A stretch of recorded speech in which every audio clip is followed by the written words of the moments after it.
마릴린 먼로는 아마도 역사상 가장 유명한 금발이었고 관련된 모든 농담에도 불구하고 그녀는 알버트 아인슈타인보다 5점 더 높은 IQ를 갖고 있었습니다. 이건 이 여배우에 대한 가장 유명한 신화 중 하나고 2013년경부터 인터넷에 떠돌고 있어요.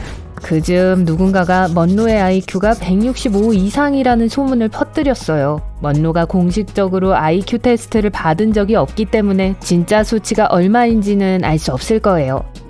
이 유명한 여배우는 힘든 어린 시절을 보냈어요. 그녀의 어머니는 먼로를 돌볼 충분한 돈이 없어서 이 미래의 스타는 고아원과 12개의 위탁가정 사이를 옮겨 다녀야 했죠. 본명이 노마 진 베이커였던 그녀는 16살 때 아마도 고아원 시스템에서 벗어나기 위해 처음으로 결혼을 했어요. 1944년 이 상징적인 금발머리 소녀는 하루 10시간씩 항공기 낙하산을 검사하고 발화 지연제를 뿌리는 일을 시작했습니다. 사실 그녀의 경력은 그 공장에서 시작됐어요. 한 사진작가가 그녀를 발견하고는 프로펠러를 들고 있는 사진을 찍어 나중에 조국을 위해 복무하는 젊은이들의 사기 진작을 위해 공유했죠. 사진은 입소문이 났고 먼로는 인기 있는 모델이자 핀업걸이 되었고 결국 20세기 폭스사에서 스크린 테스트를 받게 됐죠.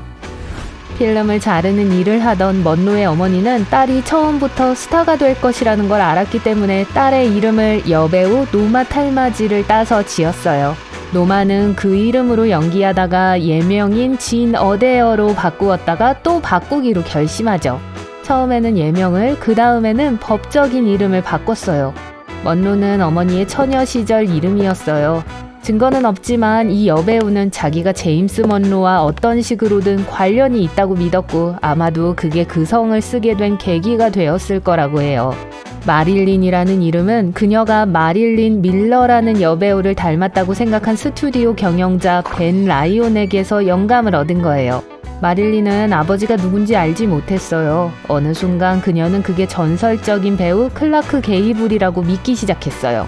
콧수염이 비슷하게 생긴 남자의 사진이 벽에 걸린 걸 봤었거든요.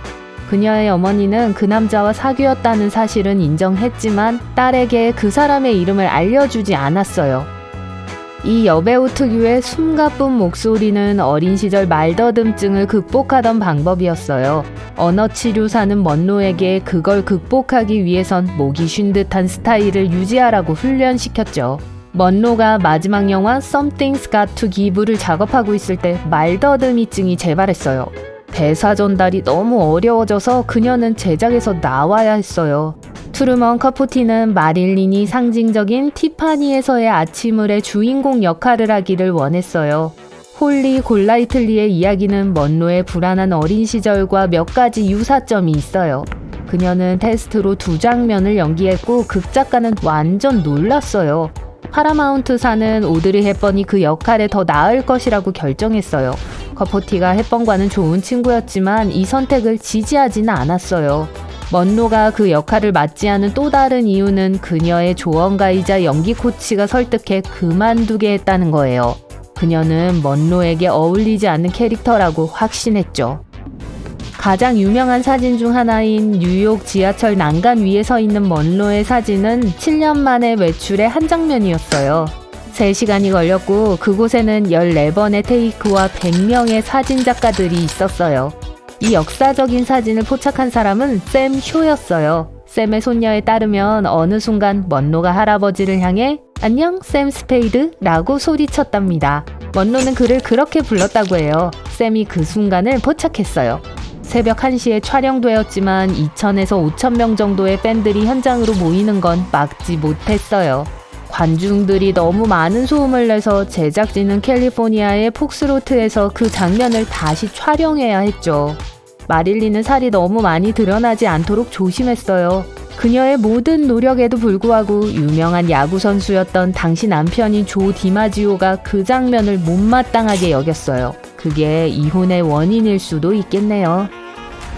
먼로는 엘라 피츠제럴드의 친한 친구이자 팬이었어요. 한 번은 이 재즈 가수가 모캄보 클럽에서 공연을 거부당하자 먼로는 주인에게 피츠제럴드에게 노래하는 걸 허락해준다면 매일 밤 맨 앞줄에 앉아있을 거라고 말했어요. 주인은 이 거래로 관중을 끌어들일 수 있다는 걸 알았기 때문에 제안을 수락했죠. 그 순간이 피츠제럴드의 경력의 전환점이 되었고 그녀가 재즈의 영부인이라는 것을 증명하는 걸 도왔어요. 먼로와 함께 버스 정류장에서 작업한 오스카 후보 돈 머레이는 먼로는 카메라 앞에 서는 게 편하지 않았다고 했어요. 먼로는 경험이 많은 배우였지만 많은 기법을 깜빡하고 마크를 놓치고 초점이 맞지 않거나 조명에서 벗어나기도 했어요. 그건 아마도 그녀가 카메라 앞에 서는 걸 두려워했거나 뭔가 잘못되는 걸 두려워하는 완벽주의자였기 때문일 거예요. 심지어 먼로는 성공했을 때도 기술을 향상시키고 모델 수업을 듣고 공부하는 걸 멈추지 않았습니다. 인터뷰에서 언급했듯이 그녀는 2등으로 만족하지 않았어요. 집에서 자기가 어떻게 보이는지 사진을 연구했고 거울 앞에서 자기 자신을 어떻게 발전시킬 수 있을지 공부했어요. 마릴린은 책 읽는 걸 엄청 좋아했어요. 그녀의 도서관은 예술, 철학, 심리학, 정치, 시, 신학, 역사에 관한 400권 이상의 책들이 있었어요. 그녀는 인터뷰에서 심심할 때 서점에 가는 걸 좋아한다고 말한 적이 있어요. 아무 책을 펼쳐 읽은 단락이 흥미를 끈다면 먼로는 그 책을 샀어요. 지금까지 찍힌 수천 장의 사진들 중에서 먼로는 자기가 책 읽고 있는 사진을 좋아했어요. 먼로는 직접 시도 썼어요. 이 여배우는 유머 감각이 독특했고 아주 재치가 있었어요. 한 번은 한 기자가 그녀에게 아서 밀러가 뮤즈가 필요해서 당신과 결혼한 것 같냐고 물었어요.